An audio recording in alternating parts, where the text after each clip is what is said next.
Hey, call me Shape, and today we're reacting to a video titled "Why South Korea Has Record Low Birth Rates." All right, before I get into the video, make sure you like the video, subscribe to the channel. Channel blowing up, going straight like this. Help us get to 10,000 subs. Let's get right into the content. So, I want to talk about this really toxic trait in Korea. It's called 평균 올려치기. In English, it means inflated average. South Korean male has an average height of 174.4 centimeters. So that means most of the majority are 174.4 centimeters, and some are shorter, some are taller. So that's the meaning of average. We all know that, right? But when we go to like Seoul or like a club or like a place where there's like a lot of people, they always say, "Oh, I think to become like average in Korea, you have to be at least 178." But in reality, 178 is actually higher than average. But they think their average mind, average like feeling is skewed. They feel 176 or 177.8 is average. That's inflated average. It's very prevalent in South Korea, and it applies to a lot of categories. For example, there's also this term called 국평5. It's like a short term of 국민 평균 5등급. It means there's this grade system. 등급, it means like a grade system where grade 1 is the best and grade 9 is the worst.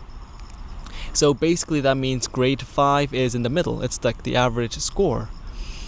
And when some person writes a comment or starts to debate about something, but when they seem to be off topic or when they seem to look dumb a little bit, they write down 국평5, which means 국민 평균 5등급, which means the national average is grade 5.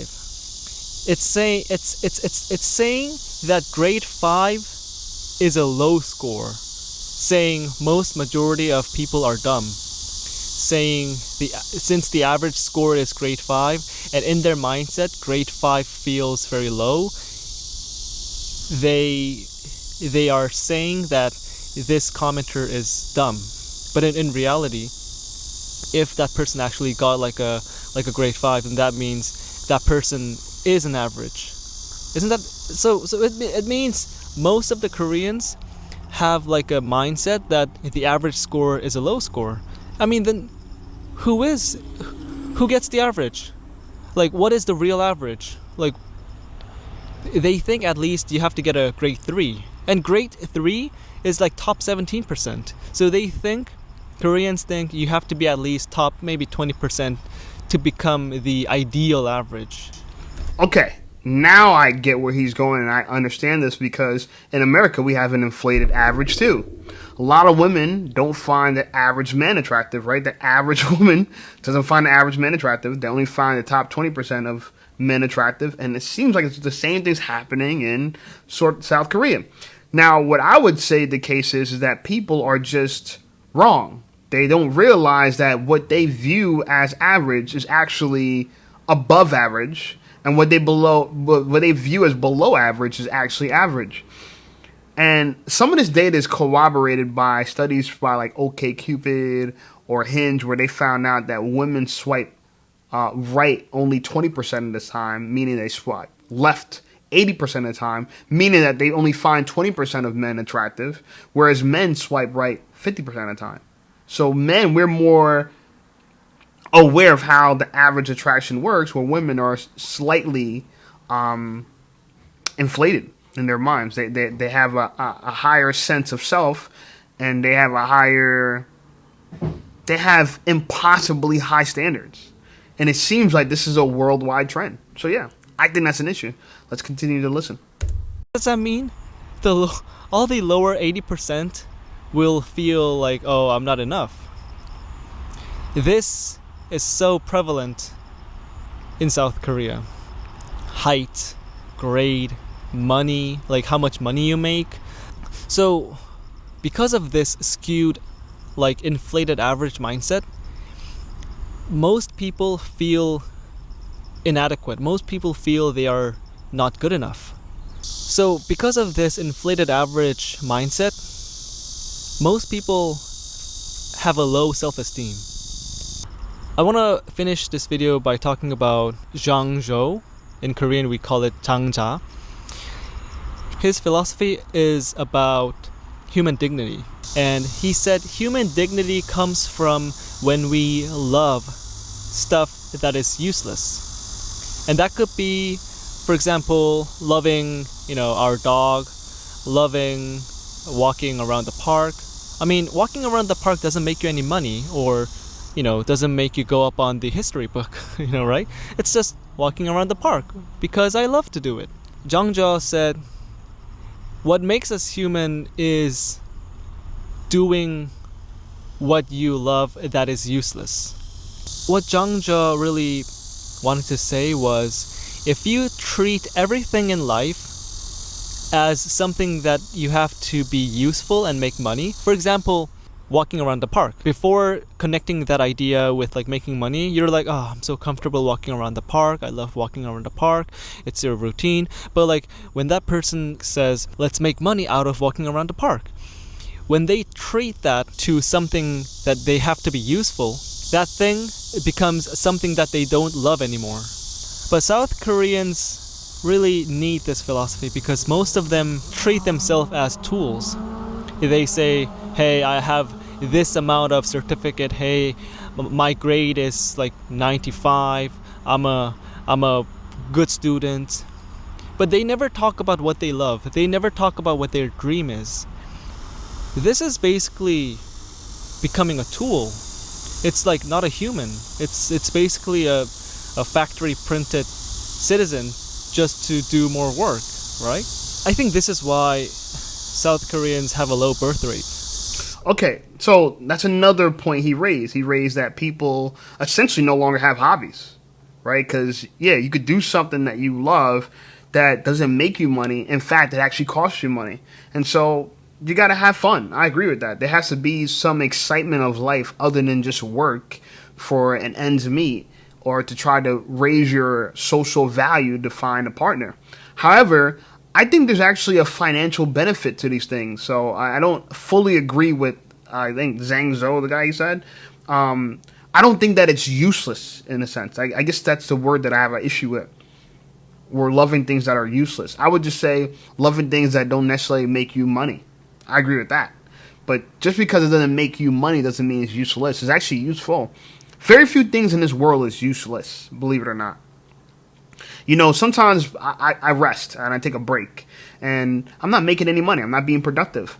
But that's useful. You know why? Because my body needs to recharge. We sleep, 6-8 hours a day. You're not doing anything other than recharging, right? You're not really being productive except for it's part of the maintenance of your body and you need to maintain yourself. And I think to socially maintain yourself, you need to have activities that you do for fun, for pure joy, for pure excitement that has nothing to do with necessarily directly making you more attractive to the opposite sex or making you more employable to a job, right? It doesn't make you higher value or of a higher value on the job market, but it actually is part of making you a well-rounded person. So that's why I still feel like it's useful. So I get the idea he's saying. Falling in love with things that don't necessarily make us money.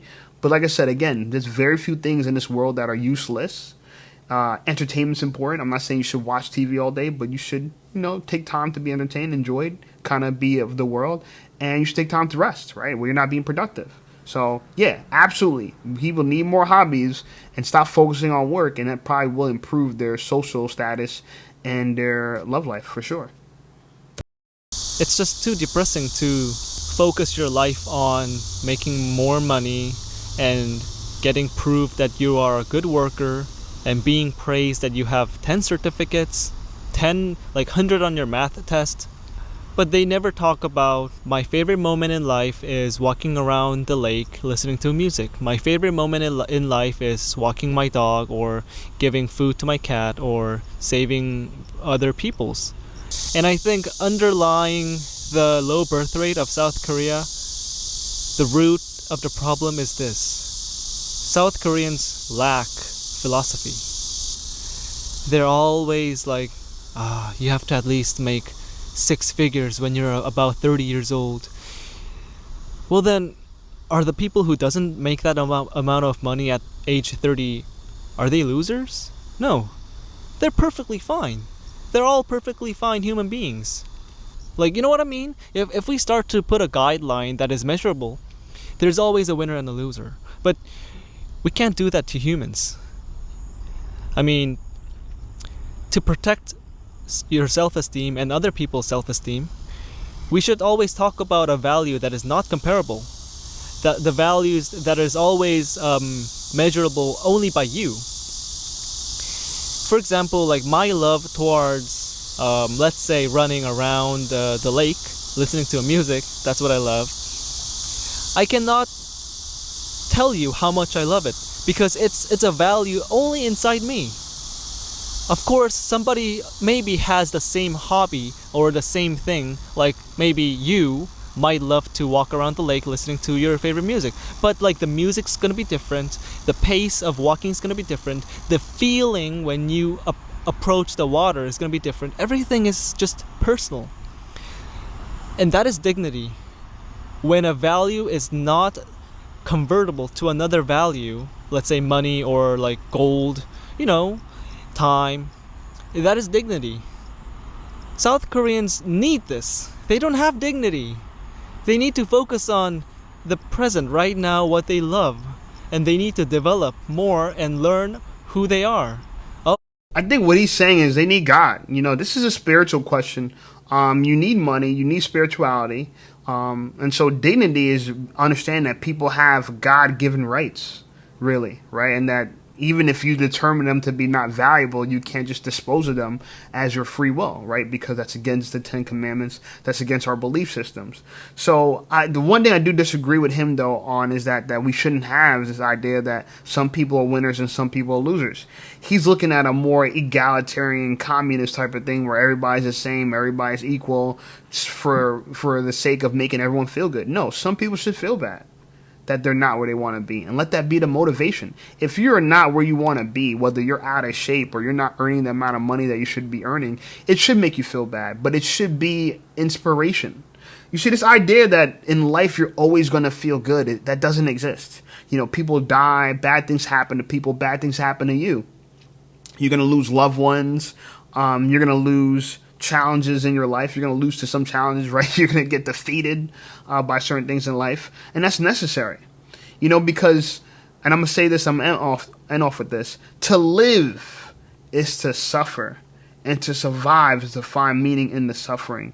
I think that's a very important quote that people need to understand, and that means that the fact that we're alive, we're going to suffer, right? Only the dead gets to be in peace. That's why we call it rest in peace.